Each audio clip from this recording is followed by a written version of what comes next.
Right principles, it is wise to know what comes first and what to do first. To begin anything in the middle or at the end is to make a model of it.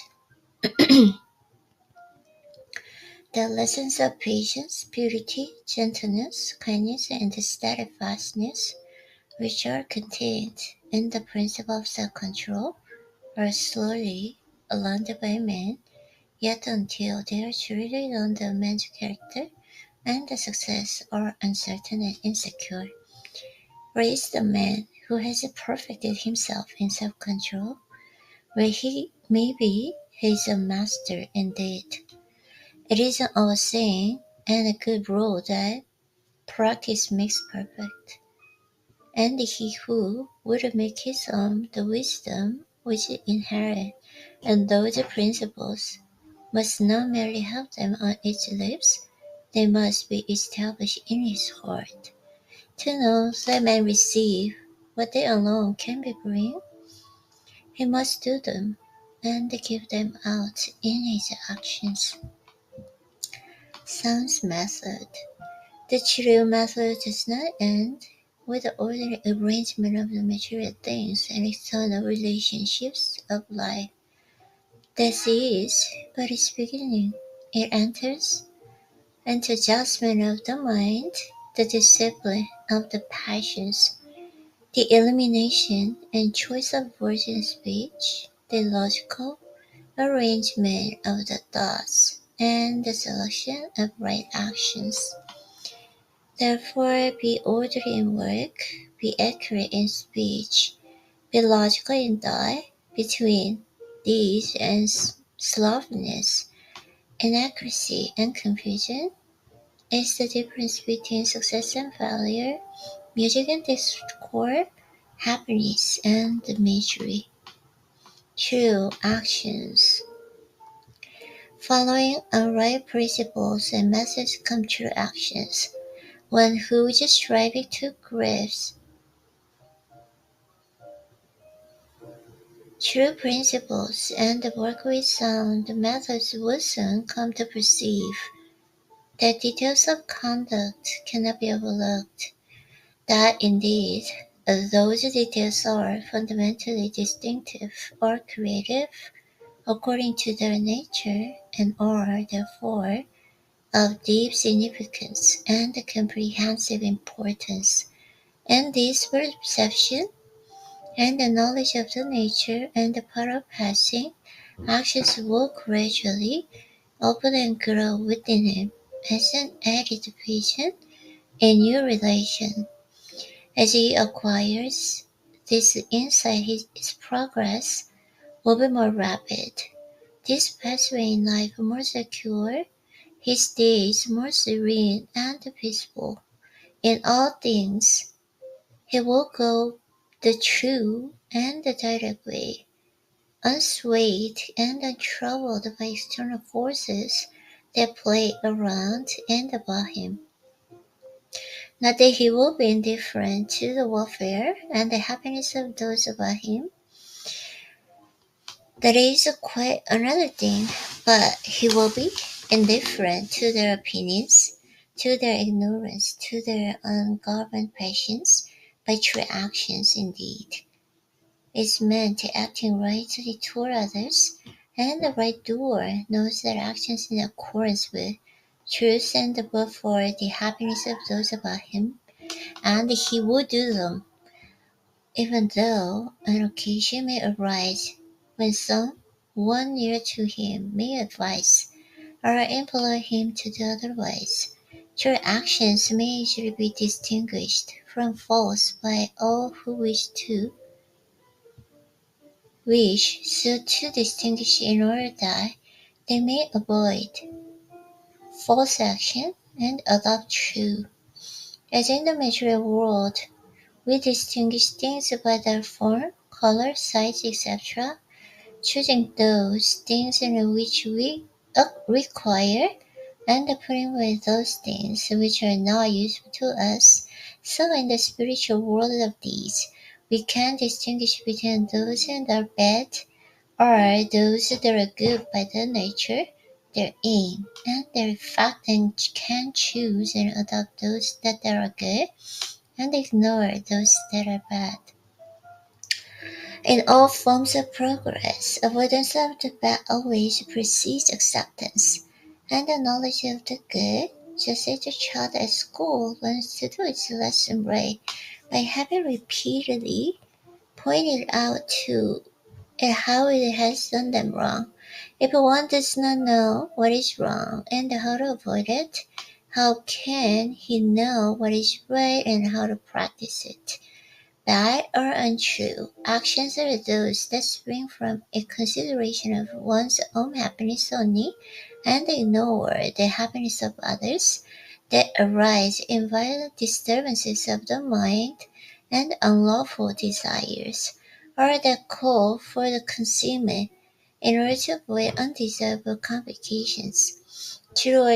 Good or true actions are those that spring from a consideration for others, that arise in calm reason and harmonious thought, framed in moral principles, or that will not involve and endure in shameful consequences if brought into the full light of that.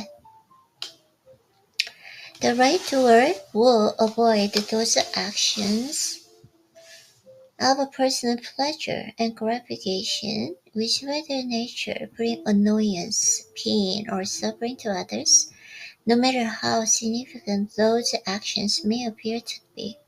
He will begin by putting away these. He will gain a knowledge of an unselfish and a true by first sacrificing the selfish and untrue.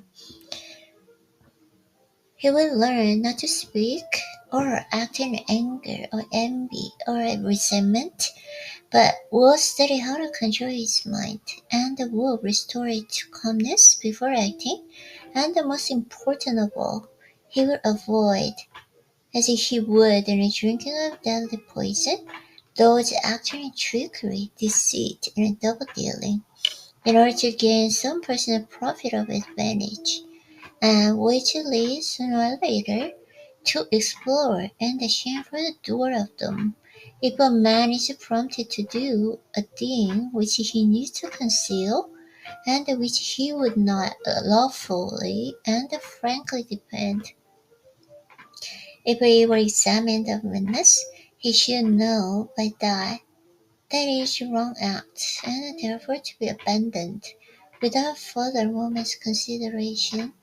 The carrying out of the principle of honesty and sincerity of action, too, will further lead him into such a path of thoughtfulness and right doing as will enable him to avoid doing those things which would involve him in the deceptive practice of other people signing papers or entering into bubble or arrangements or engaging himself to others in any way at their request, particularly if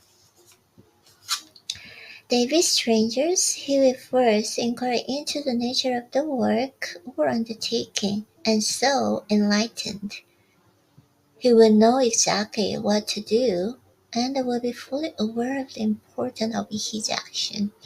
To the right toward the listeners is a crime.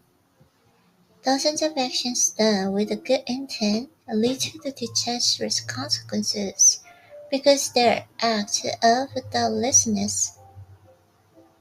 And it is well said that the way to hell is paved with good intentions. The man of true actions is, above all things, thoughtful. Be therefore wiser and separate, and harmless as do. The term thoughtlessness and covers wide the field in the rim of these. It is only by increasing in thoughtfulness that a man can come to understand the nature of actions and can thereby acquire the power of always doing that which is right. It is impossible for a man to be thoughtful and act foolishly. Thoughtfulness and embraces and wisdom It is not enough that an action is prompted by a good impulse and intention. It must arise in a thoughtful consideration if it is to be a true action, and the man who wishes to be permanently happy himself and a powerful good to others must concern himself only with the true actions. I did it with the best intentions, is a poor excuse from one who has thoughtlessness involved himself in the wrongdoing of others. His bitter experiences should teach him to act more thoughtfully in the future. True actions can only spring from a true mind, and therefore, while a man is learning to distinguish and to choose between the false and the true, he is correcting and perfecting his mind, and is thereby rendering it more harmonious and felicitous, more efficient and powerful, as he acquires the inner eye to clearly distinguish the right in all the details of life and the face of knowledge to it. He will realize that he is building a house of his character and life upon a rock, which his winds of failure and the storms of persecution can never undermine. True speech. Truth is known by practice only. Without sincerity, there can be no knowledge of truth, and a true speech is the beginning of all sincerity. Truth in all is the native beauty and the original simplicity, consists in bending and not doing all those things which are untrue, and in embracing and doing all those things which are true. True speech is, therefore, one of the elementary beginnings in the life of truth. Falsehood and all forms of deception, slander, and all forms of evil speaking, these must to be totally abandoned and abolished before the mind can receive even a small degree of spiritual enlightenment. The liar and the slanderer is lost in darkness. So deep is his darkness that he cannot distinguish between good and evil, and he perceives in himself that his lying and evil speaking are necessary and good, that he is thereby protecting himself and other people. Let the world be student of higher things. Let himself and beware of self-delusion. If he is given to uttering words that deceive or to speaking evil of others, if he speaks in insincerity, envy, or malice, then he has not yet begun to study higher things. He may be studying metaphysics, or miracles, or psychic phenomena, or astral wonders. He may be studying how to commune with invisible things, to travel invisibly during sleep, or to produce curious phenomena. He may even study spirituality theory, uh, theoretically and as a mere book study, but if he's a deceiver and a backbiter, the higher life is hidden from him. For the higher things are these: uprightness, sincerity, innocence, purity, kindness, gentleness, faithfulness, humility, patience, pity, sympathy, self-sacrifice, joy, goodwill, love, and he who would study them, know them, and make them his own, must practice them. There is no other way.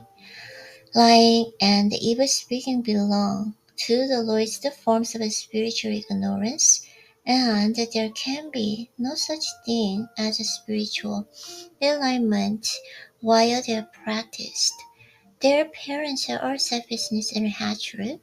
Slander is akin to lying, but it is even more subtle, as it is frequently associated with indignation, and by assuming more successfully the appearance of truth, it ensures Many who, it ensures many who would not tell the deliberate falsehood. For there are two sides to slander. There is making of repeating of it, and there is listening to it and acting upon it. The slander would be polished without a listener. Evil words require an ear that is receptive to evil, in which they may fall before they can flourish. Therefore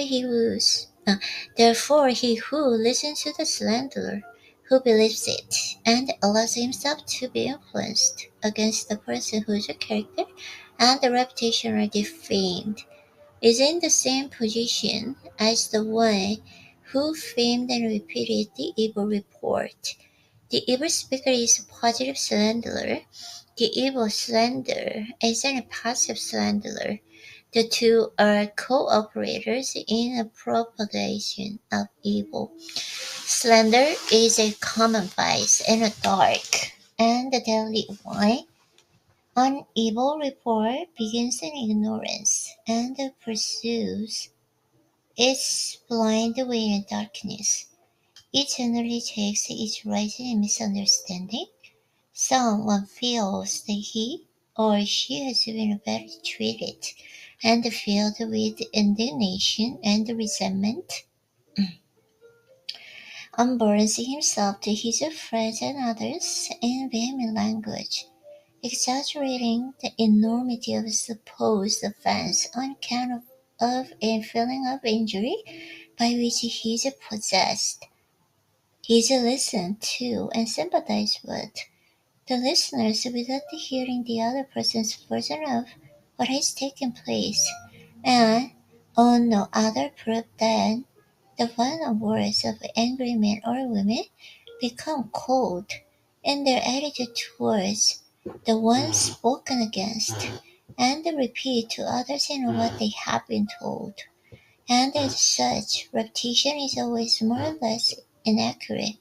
It is distorted, and the altogether untrue report is soon passing from mouth to mouth. It is because slander is such a common vice that it can work the suffering and injury that it does. It is because so many not deliberate wrongdoers and unconscious of nature of the evil into which they are so easily fall are ready to allow themselves to be influenced against one whom they have hitherto regarded as an honorable, that an evil report can do its daily work, yet its work is only amongst those who have not altogether acquired the virtue of true speech, the cause of which is in a true loving mind. When one who has not entirely freed himself from repeating or believing an evil report about another, hears of an evil report about himself, his mind becomes aflame with burning resentment. His sleep is broken, and his peace of mind is destroyed. He thinks the cause of all his suffering is in the other man and what that man has said about him, and is ignorant of truth, that the root and cause of his suffering lies in his own readiness to believe an evil report about another.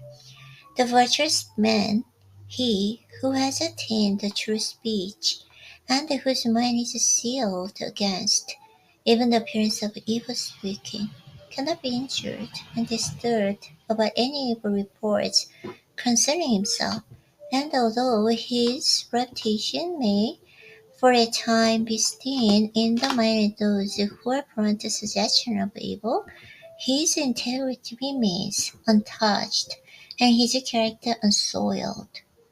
For no one can be stained by evil deeds of another, but only by his own wrongdoing, and so through all misrepresentation, misunderstanding, and calumny he is untroubled and unrevengeful.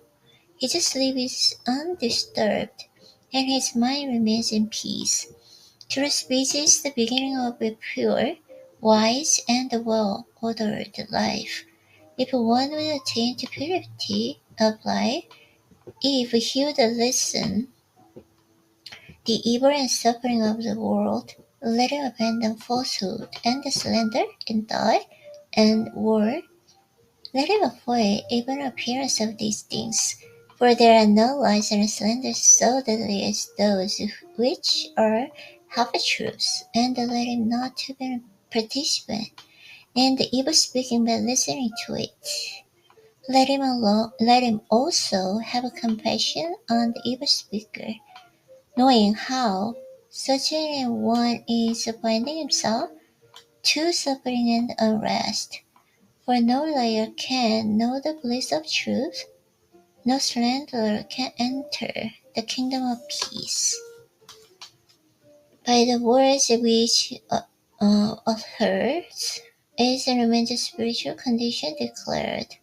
By these also is finally and infallibly adjusted.